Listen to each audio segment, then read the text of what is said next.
অতএব অসৎ ছেলে মনে রাখো তোর বউ হবে 6 নম্বর।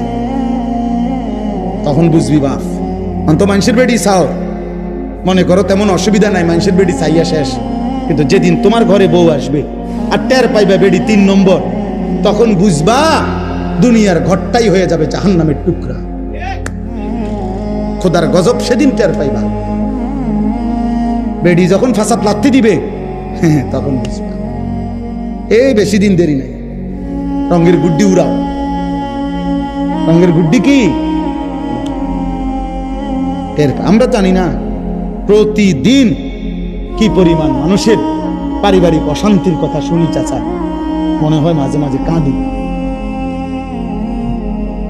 সব পাবলিকের কাছে কে বলে তো আমগো কাছে দোয়া চাই, বুঝেন নাই কথাটা? এটা তো স্বাভাবিক। দোয়া আমগো কাছে তো কানে কানে বলে, আলাদা বলে পারিবারিক অশান্তির কথা। কোটি টাকার মালিক, আমি তো ঢাকা শহরে জুমা পড়াই চাচা, 1000 কোটি টাকার মালিক তো আমি চিনি, আমগো মুসল্লি তো কোটি টাকার মালিক তো আমরা চিনি। একাকি যখন বলে আর কাঁদে, মনে হয় যেন আমিও একটু কাঁদি। বাইরে নামনে ফিটফা, তার ভিতরের কষ্টে তো জাহান্নামের আগুন জ্বলে। স্ত্রী অবাধ্য, মেয়ে অবাধ্য, ছেলে আরেক মাইয়া লইয়া ভাগ্যা গেছে, মাইয়া আরেক ফোলা লইয়া ঘর করতেছে, পথের থেকে মাইয়া লইয়া ফুটছে। একদিনে কিছুদিন আগে এক ভদ্রলোক বলতেছে, কানতেছে আমার কাছে, হুজুর আমি তার এত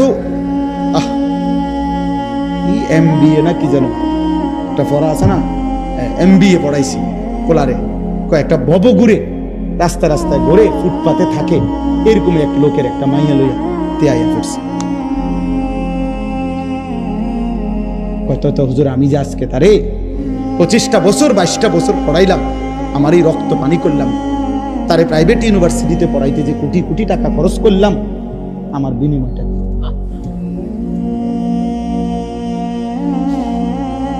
বলো বাবা। প্রিয় বন্ধু, আল্লাহ তাআলা বলছে এই কথায়, তোমার দ্বারা যেন কোনো অস্থিরতা না চলে।